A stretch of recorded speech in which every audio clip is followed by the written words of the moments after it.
오늘 우리에게 주신 하나님의 말씀은 신약성경 로마서 12장 14절부터 21절까지 말씀입니다. 허락하신 말씀을 봉독하겠습니다. 너희를 박해하는 자를 축복하라. 축복하고 저주하지 말라. 즐거워하는 자들과 함께 즐거워하고 우는 자들과 함께 울라. 서로 마음을 같이하며 높은 데 마음을 두지 말고 도리어 낮은 데 처하며 스스로 지혜 있는 채 하지 말라. 아무에게도 악을 악으로 갚지 말고 모든 사람 앞에서 선한 일을 도모하라. 할 수 있거든 너희로서는 모든 사람과 더불어 화목하라. 내 사랑하는 자들아, 너희가 친히 원수를 갚지 말고 하나님의 진노하심에 맡기라. 기록되었을 때 원수 갚는 것이 내게 있으니 내가 갚으리라고 주께서 말씀하시니라. 내 원수가 줄이거든 먹이고 목마르거든 마시게 하라. 그리함으로 내가 숯불을 그 머리에 쌓아 놓으리라. 악에게 지지 말고 선으로 악을 이기라. 아멘.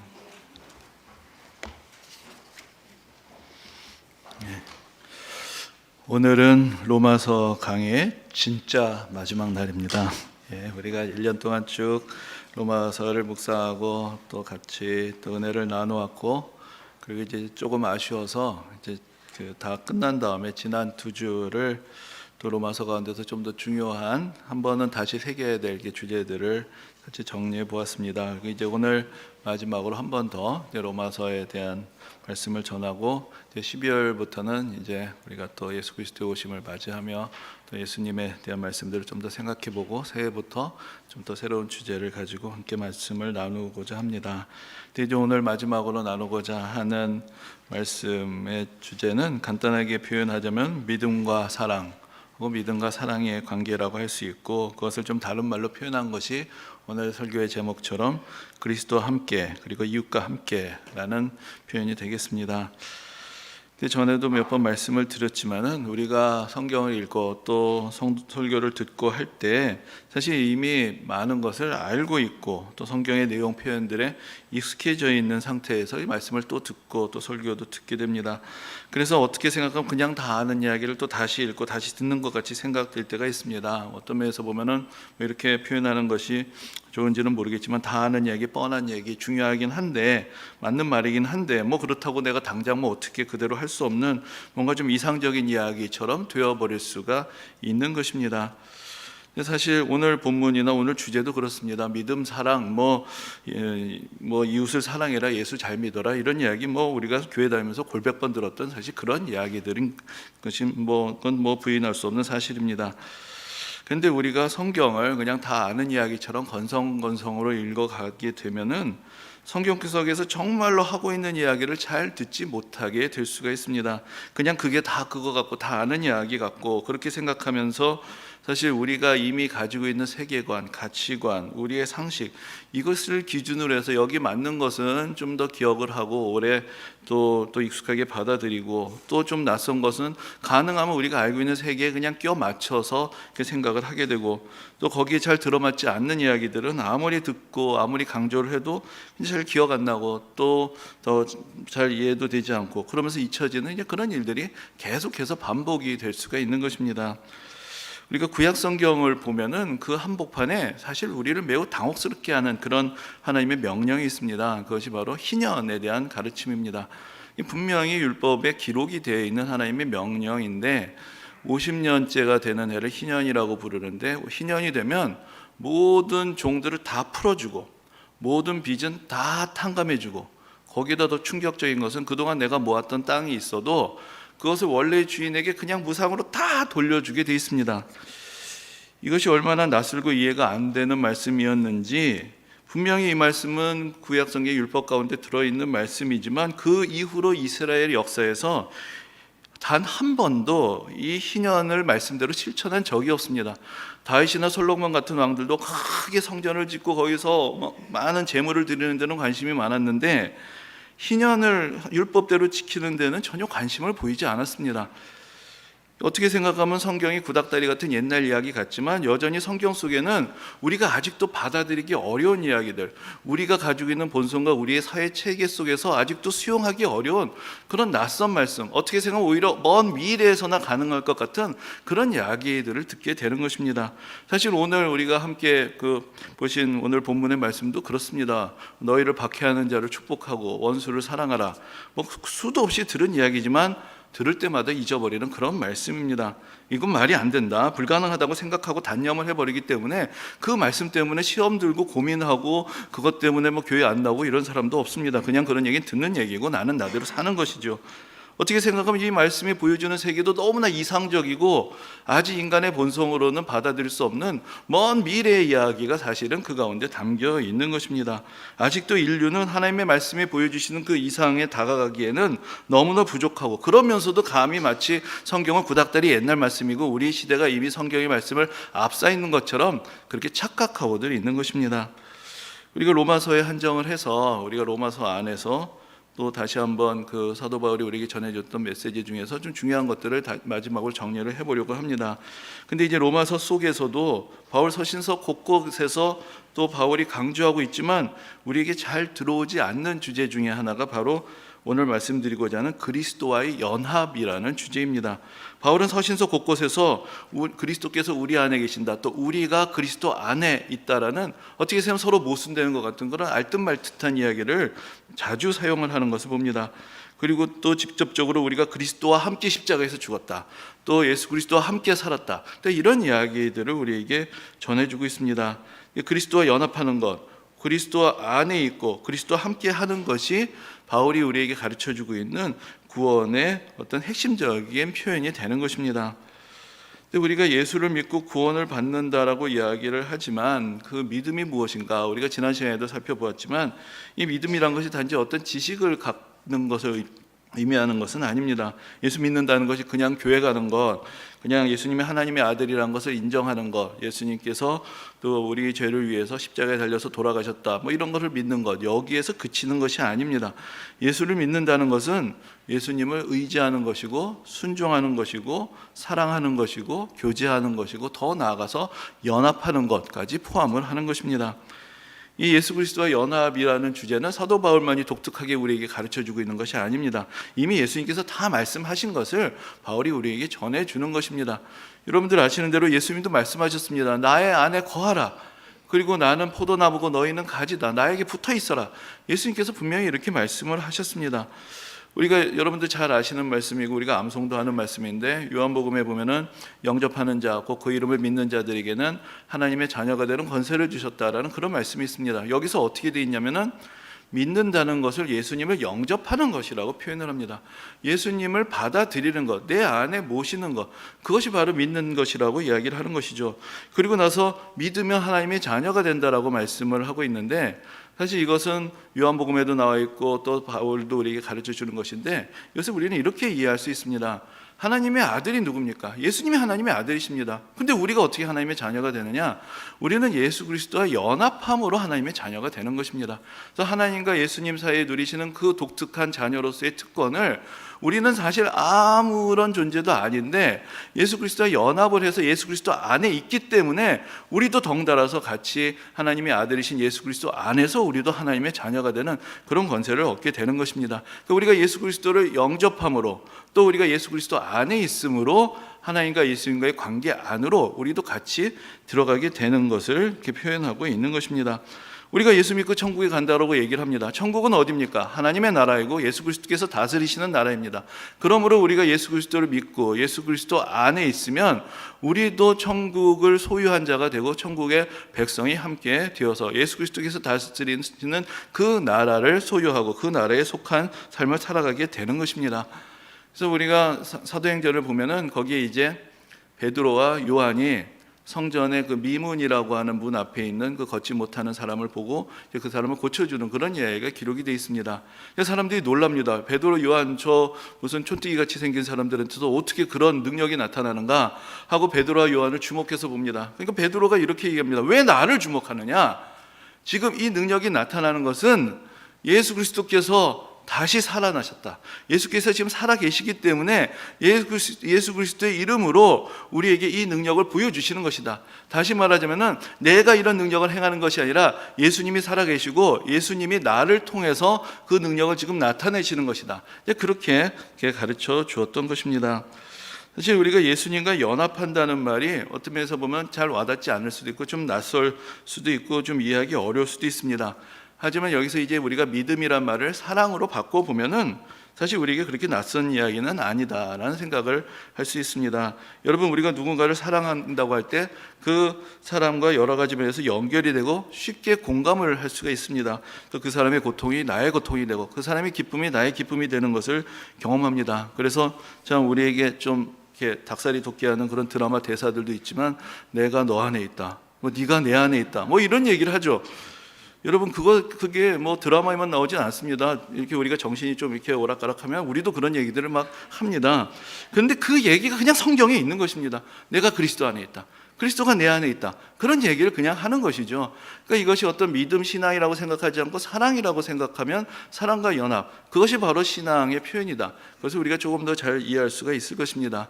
그래서 구약 성경에 보면 아가서라는 참 희한한 책이 있는데, 지난주에 이제 구약 성경 이번 학기 강해를 마치면서 온라인 강의에서 좀 말씀을 드렸는데, 이 아가서라는 책을 이해하는 한 가지 방법이 바로 하나님과 하나님의 백성의 사랑의 이야기로 보는 것인데, 그 안에도 이런 표현이 그대로 등장하고 있는 것을 봅니다. 내가 사랑하는 자는 나에게 속하였고 나는 내가 사랑하는 자에게 속하였다. 사랑을 하게 되면 서로가 서로에게 속하고 서로 연합한다, 이런 이야기를 우리가 스스럼 없이 하게 되는 것입니다. 그래서 바로 예수를 믿는다는 것은 예수님과 교제하는 것이고 예수님을 사랑하는 것이고 예수님과 연합하는 것이다, 그것을 우리에게 가르쳐주고 있는 것입니다. 그래서 우리가 조금 더 단순하게 표현을 하자면, 우리 신앙의 모든 과제, 우리 인생의 모든 과제를 해결하는 가장 분명한 길이 바로 우리가 예수님을 더 잘 알고 더 잘 믿고 예수님께 순종하고 사랑하고 예수님과 교제하고 예수님과 연합하는 것입니다. 그럼 모든 것이 다 해결이 됩니다. 우리의 신앙이 무미건조하고 우리의 신앙이 형식적이고 내가 예수를 믿어도 되는 일이 없고 삶의 의미가 없고 만사가 귀찮고 힘들다면, 우리가 해야 할 단 한 가지 일은 예수님을 다시 붙드는 것입니다. 예수님 앞에 다시 나아가는 것입니다. 예수님과 교제하는 것이고 예수님을 사랑하는 것입니다. 이 사랑의 관계, 이 연합의 관계를 통해서 모든 인생의 의미와 보람과 축복과 능력과 기쁨이 우리 안에서 공유되는 그런 일들이 일어날 수밖에 없기 때문입니다. 전에도 말씀을 드렸지만은, 우리가 믿음에 대해서 잘못 이해하고 믿음을 예수 그리스도의 관계 안에서 이해하지 못하게 되면, 믿음이란 것은 점점 더 자기 중심적인 삶을 정당화하고 강화하는 방향으로 나아가게 됩니다. 그래서 너무나 자주 믿음이라는 말이 자기가 원하는 것을 얻는 것, 자기 실현의 욕구하고 연결이 되어버립니다. 그래서 예수 잘 믿는다는 것은 배타적이 되는 것, 자기밖에 모르는 사람이 되는 것, 하나님이 마치 자기만 사랑하는 것처럼 생각하고 자신은 뭔가 대단히 특별하고 대단한 존재가 된 것처럼 착각하고 큰 소리를 치는 일들이 벌어지게 되는 것입니다. 하지만 진정한 믿음 안에서 나는, 진정한 예수 그리스도의 관계 안에서 나는 점점 작아지는 것입니다. 결국 사도 바울이 고백하듯이 나는 죽고 오직 내 안에 예수 그리스도께서 사시는 것이다 라고까지 이야기하는 그러한 자리까지 나아가게 되는 것이 진정한 믿음 안에서 이루어지는 일이 되는 것입니다. 근데 바울이 이렇게 우리가 예수 그리스도와 연합함의 의미를 가르쳐주고 그것을 통해서 우리에게 구원에 대해서 이야기를 합니다. 좀 더 바울은 어떤 면에서 좀 더 어떤 방법적인 이야기까지 우리에게 전해주는데, 여러분, 우리가 사도신경에서 고백을 하는 것처럼 지금 예수님은 어디 계십니까? 예수님은 하나님 우편에 계신다라고 말씀을 하는데, 그 하나님 우편에 계시는 예수님이 어떻게 우리랑 연합을 할 수가 있는가?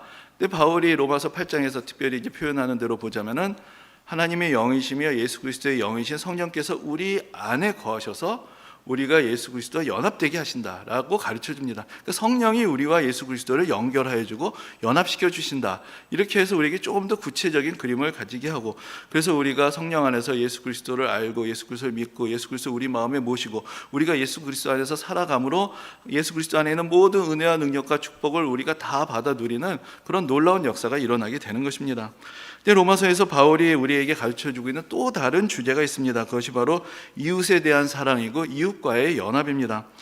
우리가 대개 이제 로마서라는 책에 대해서 많이 듣고 또 많이 이야기를 하게 되는데, 로마서에 대해서 가지고 있는 하나의 선입견이, 로마서는 우리에게 믿음으로 구원을 얻는 것을 잘 가르쳐주는 책이다, 이렇게 생각을 합니다. 그런데 여기서 이 믿음이란 것을 어떻게 이해하느냐에 따라서 이 말은 맞는 말도 될 수 있고 틀린 말도 될 수 있습니다. 그러니까 우리가 로마서 전체가 이제 16장, 16장이 있는데, 우리가 어떻게 구원을 얻게 되느냐에 대한 이야기는 대개 1장부터 8장에 집중해서 나옵니다. 근데 그것은 로마서 전체의 절반밖에 되지 않습니다. 그리고 나서 9장부터 16장까지의 내용이 계속해서 이어지게 됩니다. 근데 이제 9장부터 나오는 이야기는 그럼 이제 우리가 은혜로 구원을 받게 되었는데 그 안에 하나님의 은혜 안에서 어떻게 유대인과 이방인이 모두가 다 함께 구원을 얻게 되는가, 그 은혜를 같이 누리게 되는가, 그것을 이야기하게 되고, 또 우리가 이렇게 서로 다른 사람들이 어떻게 그리스도 안에서 함께 연합된 공동체를 이룰 수가 있는 것인가, 더 나아가서 우리가 예수 믿지 않는 사람들까지도 포함해서 모든 사람들을 대해서 우리가 어떻게 대하고 어떤 자세를 가지고 살아가야 하는가, 그 이야기들이 사실을 넘어서 나머지 절반에 가득 차 있는 것을 우리가 또한 기억해야 하는 것입니다.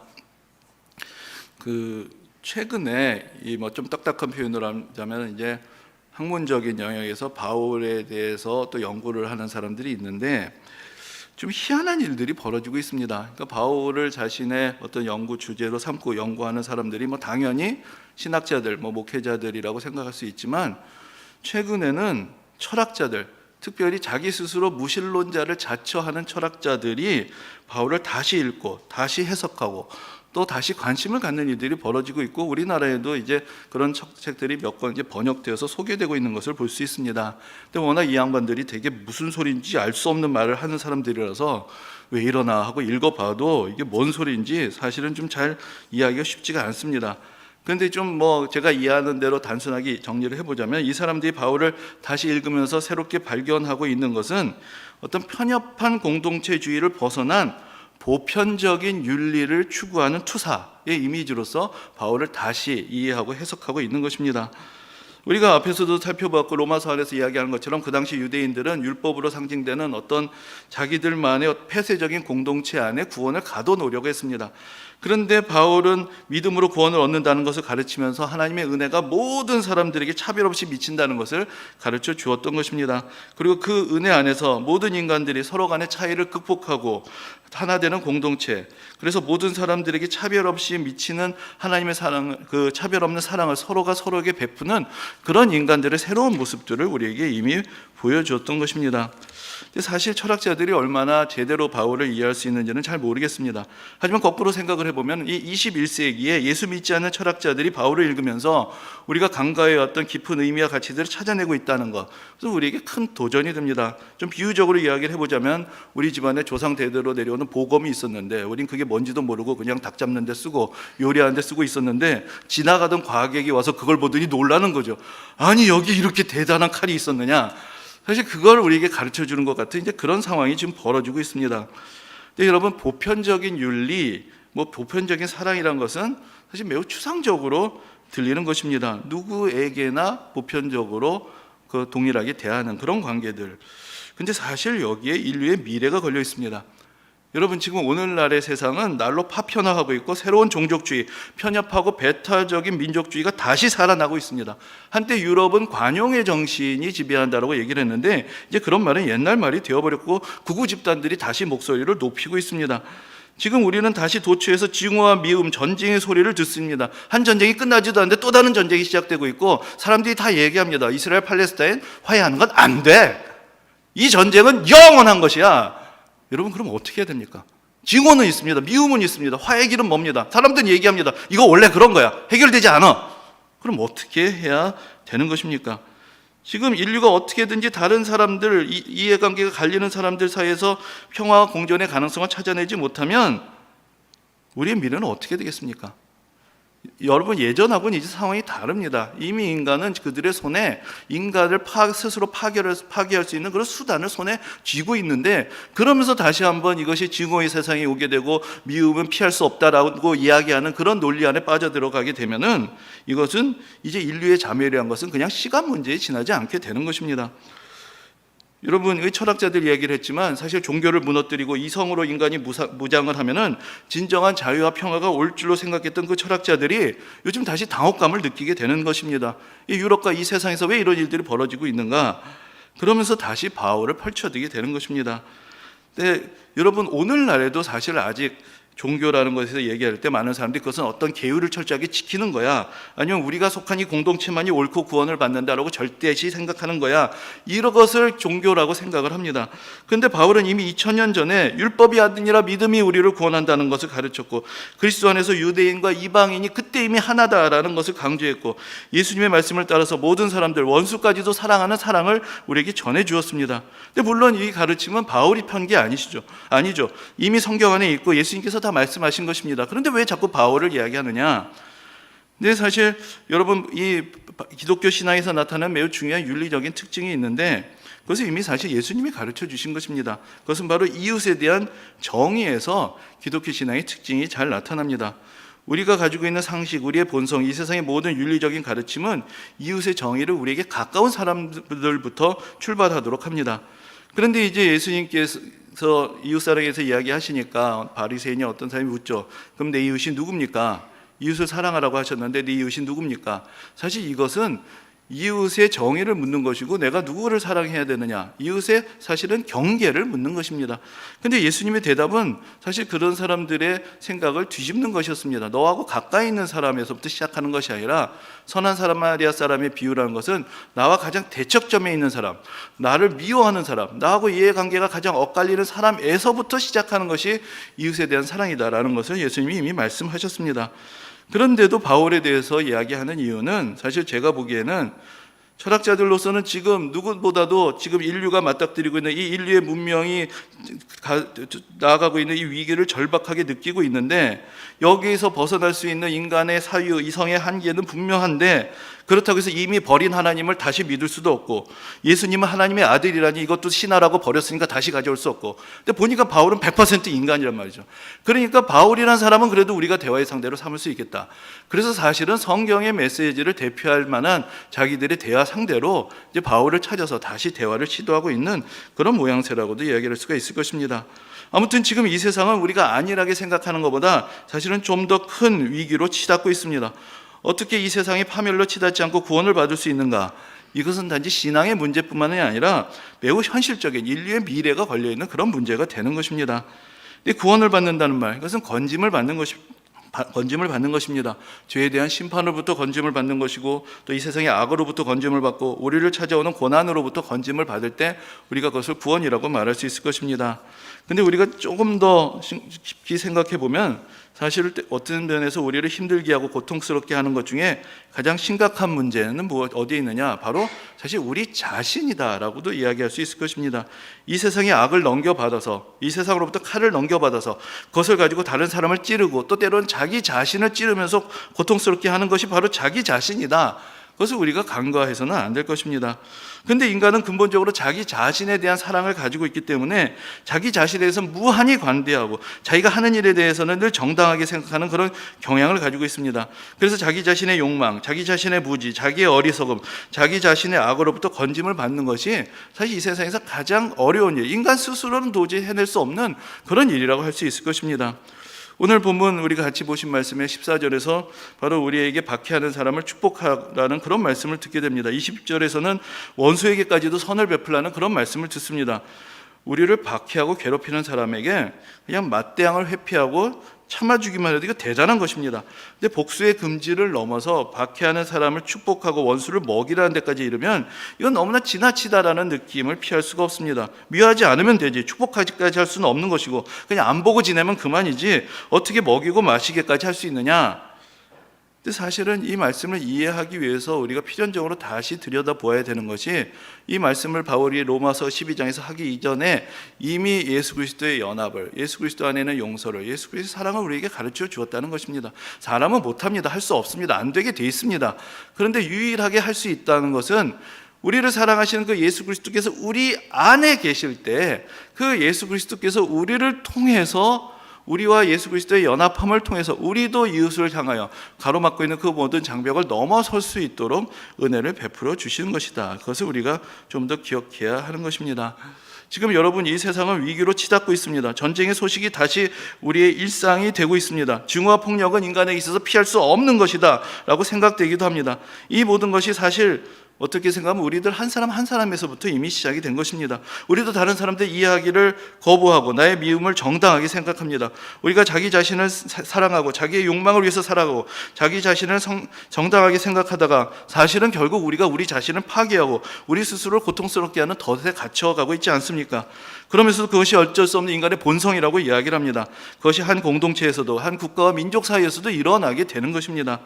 그리스도와 함께라는 것은 우리의 신앙의 과제입니다. 그러나 또한 우리 인생의 과제이고 인류의 미래가 걸려있는 그러한 과제이기도 한 것입니다. 우리가 예수 그리스도를 사랑함으로 이 폐쇄적이고 이기적인 자신으로부터 건짐을 받아야 하는 것이고, 예수 그리스도의 사랑으로 우리가 다른 사람들, 우리가 다른 이해관계를 가진 사람에게 나아가서 이해할 수 있고 용납할 수 있고 용서할 수 있고 양보할 수 있고 사랑할 수 있을 때 그 사랑이 우리 자신을, 이 사회를, 이 세상을 구원할 수가 있을 것입니다. 이 은혜가 모든 성도님들에게 함께 하시기를 주님의 이름으로 축원합니다. 아멘.